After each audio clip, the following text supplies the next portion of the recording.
Good morning po sa ating lahat. Maraming salamat po sa Panginoon na tayo po muli ay narito para po sa ating pong daily devotion. At alam ko po marahil mayroon tayong mga alalahanin ngayon. May mga kabalisahan po tayo sa ating pong kalalagayan ngayon.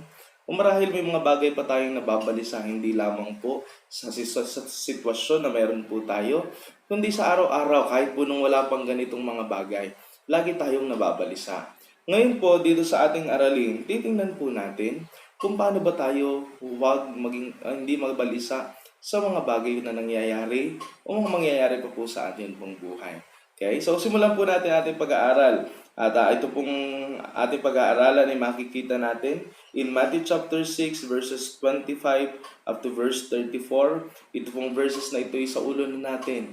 Ilang beses na nating narinig. Pero alam niyo po yun ang kagandahan ng salita ng Diyos. Ulit-ulitin man siya, parang laging bago. Bakit po? Sapagkat ang salita ng Diyos ay pure. Ang salita ng Diyos ay perfect. Ang salita po ng Diyos ay powerful. Makapangyarihan po ito. At siya'y gumagawa kahit pa ilang beses mo nang narinig, gagawa at gagawa pa siya sa ating buhay. At meron po akong aralin na inihanda para sa atin. At ito pong aralin na ito ay makikita po natin sa mga verses na ito. Tayo po muna manalangin. Panginoon, nawa Panginoon, maunawaan po namin itong aralin na ito. Maraming salamat Panginoon sapagkat tunay na meron ka mga salita na magbibigay Panginoon sa amin ng kapayapaan. Kahit po Panginoon sa panahon kami na para bang wala ng kapayapaan. Ikaw po Panginoon ang tutulong sa amin na huwag kaming mabalisa. Ang aming pong kaisipan ay huwag mabalisa. Kundi Panginoon kami magtiwala sa iyo. Ikaw po pa yung maitaas mapasalamatan sa tayong pangalan Panginoon Jesus. Amen. So ngayon pong umaga, ang atin pong aralin ay may pamagat na a worry-free mind. Ang ating kaisipan na hindi nag-aalala. Okay, worry-free. Okay, walang anumang kabalisahan. Pwede bang mangyari ang mga bagay na yon? Tingnan po natin sa kanyang mga salita. Okay, a worry-free mind. Alam po ang atin pong kaisipan ay napaka-complex, napakalawak po niyan. At kung sasabihin ko na huwag tayong mabalisa, ako po ay magsasabi na meron talaga tayong kabalisahan. Pag sinabi ko po sa atin na huwag tayong matakot, maniwala po kayo, meron tayong mga katatakutan. Pero, kung ang ating isip lamang po iseset natin ng ayos, okay? Meron ang ating kaisipan na ilalagyan, ima-mindset po natin sa kaisipan na naaayon salita ng Diyos, kagaya ng sinabi ni Paul na let this mind be in you, which was also in Christ Jesus. Kung yung ating kaisipan lamang ay nakatuon sa atin pong Panginoon, ang focus po natin ay nakatuon sa Panginoon, magkakameron po tayo ng worry-free mind. Yun po ang ating titingnan. Ngayon, para mangyari po at maset natin yung mga bagay na yun, kailangan po nating tandaan palagi. Okay? Kaya po tayo natatakot, kaya tayo may mga kabalisahan, nakakalimutan po natin. Marahil nga po yung inaral natin ng mga nakaraang linggo, mga devotions po natin, marahil nakalimutan mo na. May tatlo po tayong bagay na titingnan kung paano po ba ang ating kaisipan ay mawawalan ng anumang kabalisahan. Paano ba tayo huwag mabalisa? Tatlong bagay po ang akin pong ibabahagi sa atin. Simulan po natin ang bagay po na yan. Unang bagay po, may mapapansin po natin in Matthew chapter 6, 25 hanggang sa verse 31 na laging sinasabi ng Panginoon, huwag kayong mabalisa sa inyong kakainin, sa inyong dadamtin, sa inyong pamumuhay na ito. Sabi nga ng Panginoon in verse 26, behold the fowls of the air, tingnan niyo yung mga ibon sa himpapawid. Hindi naman sila nagtatanim. Hindi naman sila nag-aani.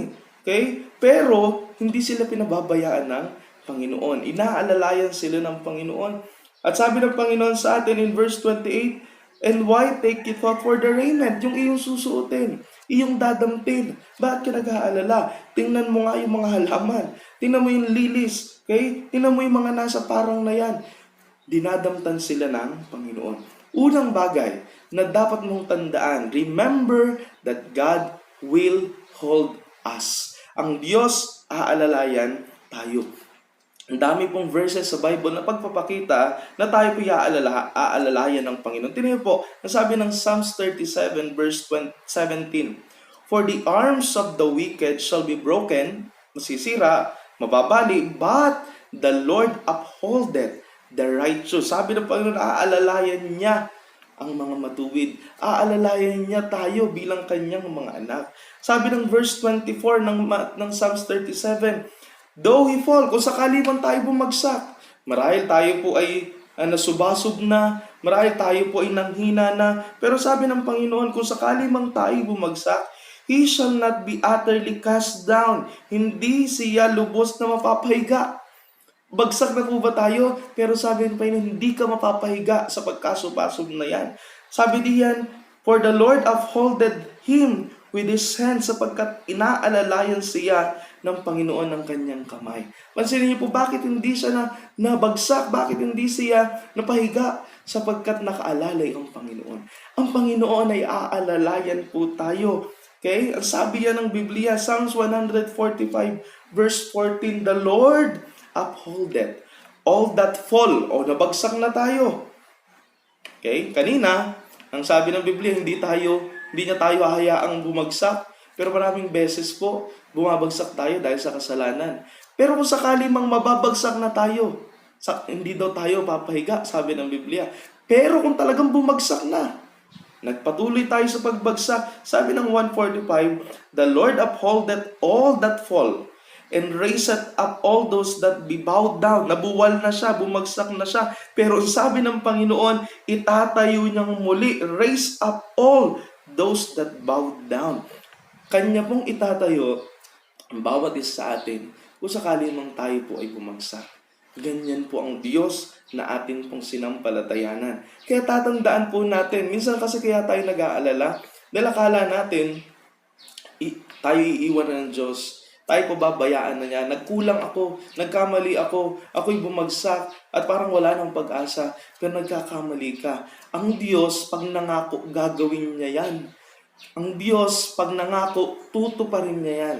Kaya nung sinabi niyang hindi niya tayo iiwan ni pababayaan man, ginawa po niya at ginagawa niya palagi sa atin.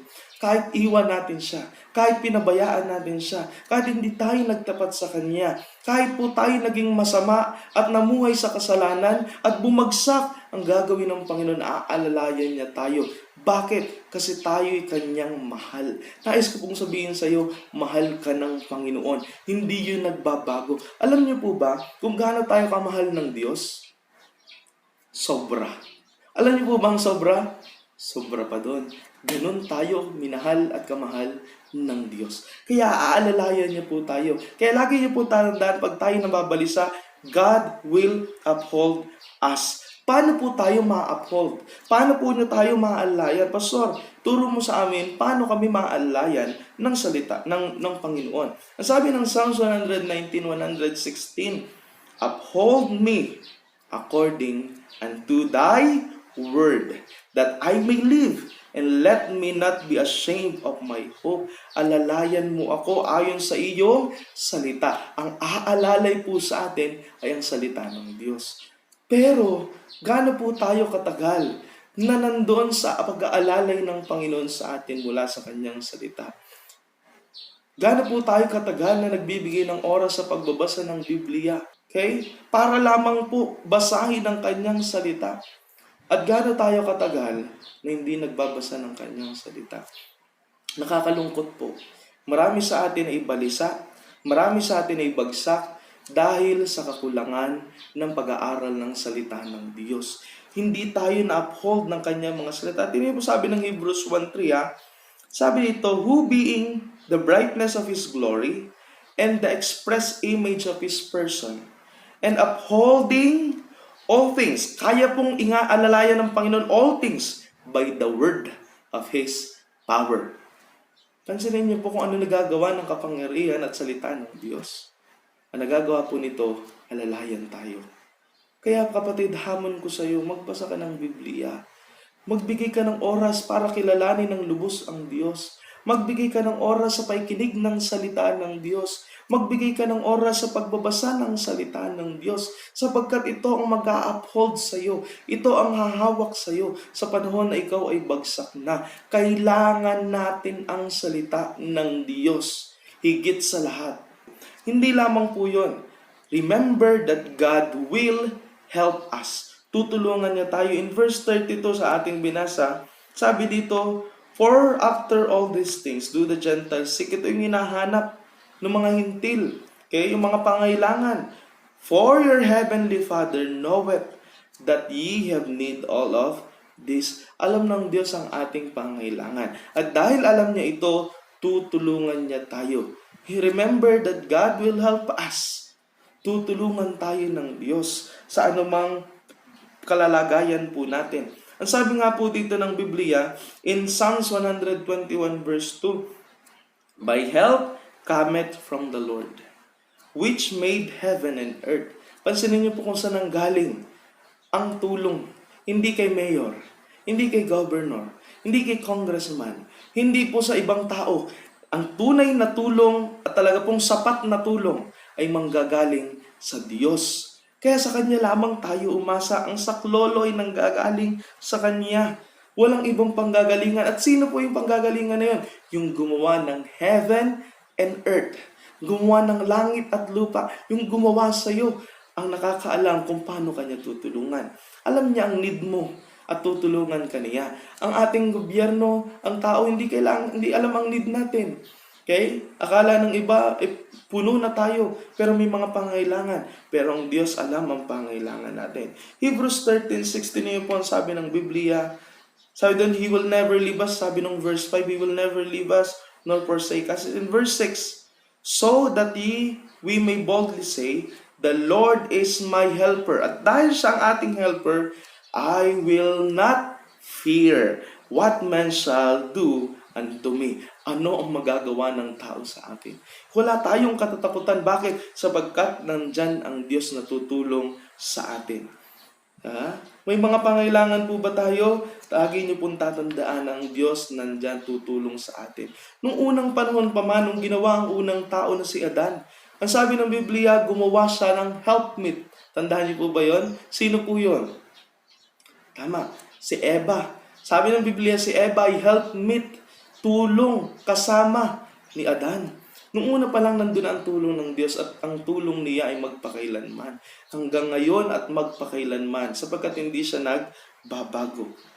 Kaya nga sabi po ng Psalms 28 verse 7, "The Lord is my strength and my shield. My heart trusted in Him and I am helped." Ang kailangan mo lang gawin, magtiwala sa Kanya. Okay? Pagkatiwalaan mo lang ang Panginoon. And sabi niyo, "Therefore my heart greatly rejoiceth." Kaya po tayo nakakangiti dahil po sa tulong ng Diyos sa atin. Okay? Kapatid, di ka na ba nakakangiti ngayon? Ngumiti ka. Bakit? Alam mo, natutulong ang Diyos sa iyo. Baka nakasimangot nga ang mukha mo ngayon eh. Huwag kang sumimangot. Bakit? Alam mo na may Diyos kang tutulong sa iyo. Ngumiti ka. Makita ng iba na kahit narito tayo sa ganitong kalagayan at ganitong anumang problema ay nagagawa mong ngumiti. Hindi dahil sa ikaw ay nawawala ng bait, kundi dahil nagtitiwala ka sa Diyos at ang puso mo ngayon ay greatly rejoice, sabi ng Biblia. Okay? Nawa makita natin ang bagay na yan. Hindi lamang po nais ko pong ipaalala o alalahanin mo pa ikaw'y dumadating na ikaw ay nag-aalala. Remember that God hold us. Remember that God will help us. Pangatlong bagay. Ang sabi sa verse 32 sa ating nga pong binasa, Matthew chapter 6 verse 32, "For your heavenly Father knoweth that ye have need all of this." Alam na ng Diyos, talastas na ng Diyos ang ating kailangan. Bago pa natin ito hingin, alam na ng Diyos. Bakit? Sapagkat, ito po tandaan yung pangatlo bagay, remember that God will hear us. Papakinggan tayo ng Diyos. Nakikilig siya sa atin. Ang sabi nga po dito ng Psalm chapter 6 verse 9, "The Lord hath heard my supplication. The Lord will receive my prayer." Okay? Ang Diyos nakikinig sa ating daing. Ang kailangan mo lang manalangin. Lumapit sa Kanya. Magtiwala sa Kanya. Tingnan niyo po ang mga karakter sa Bible. Huwag na tayong lumayo. Kilala natin si Daniel. Diba? Itinapon siya sa yungib ng leon dahil sa lagi niyang pananalangin. Pero anong ginawa ni Daniel? Nanalangin pa rin siya kahit nandun na siya sa yungib ng leon. At ang sabi ng Biblia, itinikom ng Diyos ang bibig ng mga leon. Alam niyo po si Hana, hindi po siya nanganganak. Barren po siya, baog. Pero pansinin niyo po, nung siya ay nanalangin sa Panginoon, binigyan siya ng anak. Meron po bang imposible sa Panginoon? Is there anything too hard for God? May mahirap po ba sa Kanya? Wala. Sapagkat siya ay Diyos. Remember that God will hold us. Remember that God will help us. And remember that God will hear us. Papakinggan po tayo ng Diyos. Okay. Maraming salamat po. Pagpalain tayo ng Panginoon at nawa tayo po ay mag-ingat. Yun lamang po.